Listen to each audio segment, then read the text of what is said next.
Hey guys, I hope day one of e-learning has been going well. I tried doing this video a second ago where you could see me, but it wouldn't let me turn my screen around. So what I wanted to do was hop on and give you an overview of what should have happened today. So I'm going to walk you through this as if everyone is working on Google Classroom.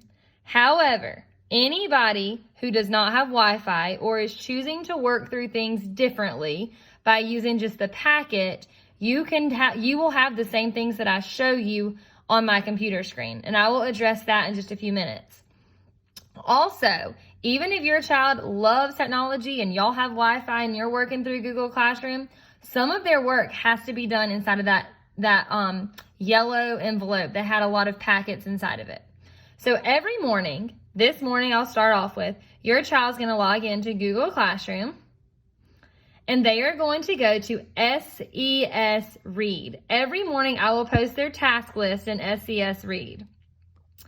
So this morning, whenever you hopped on, you should have seen three things. First, you should have seen the video of me reading chapters 1 and 2. Then you should have seen something about Because of Winn-Dixie chapter slides. And, last, day 1 e-learning task list. So when I post these, they go in a different order. So I want you to make sure every day you always look in SES Read for the e-learning task list. So tomorrow it will post and say day 2 e-learning task list. When you click on that, it's going to pop up and it's going to look like this. Task for day 1. Now, inside your packet, you also have this as well. We've stapled it, and I think the packet goes all the way to day 13 in case our days were to get extended. So then it's broken down just like a task list, kind of like we use in the classroom. So your first task was to read chapters 1 and 2 and Because of Winn-Dixie. If you did not want to read it yourself or you wanted to follow along, then you could go to Google Classroom, SES Read. Let me go back to it. And you could go to the first thing, and there's a video of me reading chapters 1 and 2. Tomorrow, there will be a video of Ms. Pfeiffer reading chapters 3 and 4 that I will post for you. All right, so the next thing on your task list was to answer chapter 1 and 2 summary questions. So inside of that yellow packet is a packet that says Because of Winn-Dixie summary questions. Your child should have answered chapter 1 and chapter 2. Once you have finished that, there's another packet in there that is for vocabulary. I do not have that on my screen, but that packet is another stapled packet, and in the bottom left corner, it says Winn-Dixie in bubble letters.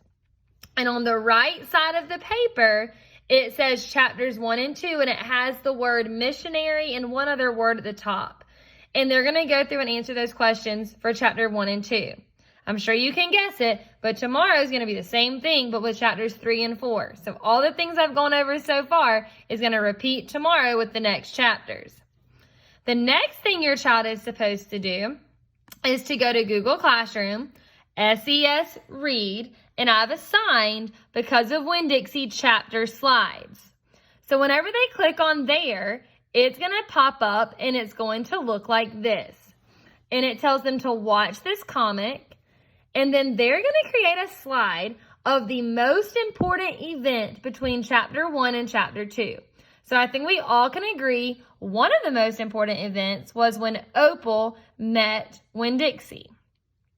So your child can make these as elaborate as they want. They can make them where they're animated. They can explore and figure out how to do all of that. Or they can just do a cool background to show the setting. They can insert, they know how to do this, insert image, search the web. I'm sorry, I'm not good at looking at my phone and doing this. Image, search the web. And they can search for images to insert over here. And they're going to make that scene from chapter 1 and 2 that they think was most important. And then once they have them, they're going to insert speech bubbles. They're going to have to do insert shapes. And they're going to have to do call outs. And they're going to have to type inside of it what those characters are saying during that most important scene. If your child does not want to do this on their Chromebook, we printed this exact same thing and there's blank spots like boxes, and they would draw it and still do the speech bubbles to show what the characters are saying in that most important scene. So that's a recap of reading. Literally for the next however many days, that's what they're going to be doing every day. Their day one task list, or each day's reading task list, is going to be to read 2 chapters, answer the questions and vocabulary, and then do their slides or draw their pictures. Today's spelling homework was to send an email. So if they just go to Google and they find that envelope symbol, so I've been showing them if they don't find it on their home screen, go to Google, click on the little keypad over there, Gmail, and then they were to go to compose. You see all my crazy emails. I'm not good at email. 2, and they're supposed to type in my name, Dantzler, type a message in the subject, and then they're supposed to type me a message and then press send. And I've had fun with that today. I've communicated with a lot of kids. It's been so much fun. All right, so moving on. Tomorrow, they'll have another activity to do there for spelling. Today in math, they were supposed to complete their math workbook, page 47 to 49 in volume 1. That's the big, thick textbook. Every day they're going to have pages to complete inside of there. And then I'm always going to give you alternate pages because as we were going through workbooks, some kids have torn out ones whenever we've done small groups for extra work, different things like that. So you're going to find some alternate pages in case the ones I've assigned are missing. And then afterwards is always going to be some kind of fun activity on the computer. So today was Prodigy. I cannot remember what tomorrow's is, but tomorrow is something else. It'll either be Prodigy or IXL. Now, I did give you a key ring inside of their envelope, and it has all their logins for all different websites. They are free to play on code.org. They are free to go to Reflex Math and work on those. That's their choice. But I will always give you something to do after your math. Okay. The last thing was science, and people said it was really confusing. And my husband just got home, so if you hear someone bust in the door, that's what it is. So science, I posted a Brain Pop video. The whole United States has Brain Pop for free, but you have to log in. Star Elementary is the username, and the password is Anderson3. There was a video they could watch. Then they were supposed to go to Google Classroom. So they're going to go to Google Classroom, Science. And I posted something that says, new assignment, electricity slides. So they should see, once they click on it, slides that look like this. Their job was to go through slide 1, 2, 3, and 4 today. On each of the slides, there's a yellow box covering the vocabulary word, and they're to move it away. Okay? So beside them, inside of their packet, they should have a note sheet inside of their packet that looks like this. They're going to finish filling in this note sheet today on day 1. So electricity, they're going to look through and they're going to see in their slides, on the first one, they move the yellow box away and they would fill in the blanks. A circuit is a closed path through which electricity flows. And then they're going to go on their notes page and fill that in. Circuit, a closed path through which electricity flows. Then they'll go back to their slides and they will go through what parts of a circuit are. So today they'll find out they should explore by moving the yellow what a wire and a switch is and what a battery and a light bulb is. And all of that will be filled in on this sheet. Okay? So tomorrow on day 2, they're also going to view the rest of those slides. Later on this week, they're going to be going to some different ones like this to interact. All right, so even if you do not use Google Classroom, even if you do use Google Classroom, you're still going to be using work that's inside of those packets and fish through them. So I kind of went through that with you. I would like for all parents to join my class Facebook page because I'll be posting some different activities on there for you guys to do. Tonight, I plan to post a video to a virtual ride at Disney World, and then I'm going to send your kids a link in Khan Academy where they can, I'm trying to get it to load so I can show you, where they can create their own amusement park. So I'm trying to add some fun stuff. Last night my husband was on there doing a read aloud, and I posted a question for them to interact with. If you had requested me as a friend, I'm terrible at doing that, but I went through and accepted some friend requests on Facebook, and I sent you an invite to like our class page. But our class page is still titled Miss Looney's Class. So I'm going to show it to you very quickly before my computer dies. It may die before then.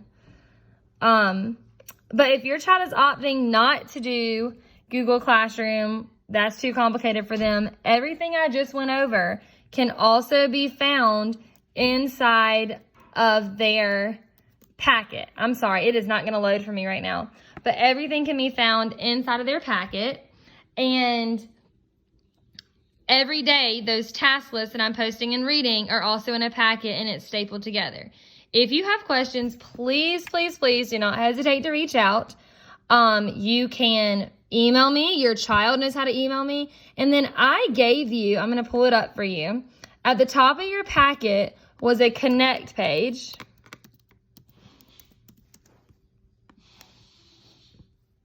I've got to find it. I'm so sorry. I should have had this pulled up. This just kind of hit me while I was in the middle of cooking that I should post this for you guys.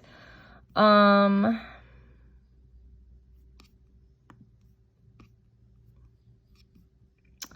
probably got it in my email. I apologize. It won't let me turn it around where you can see my face for some reason.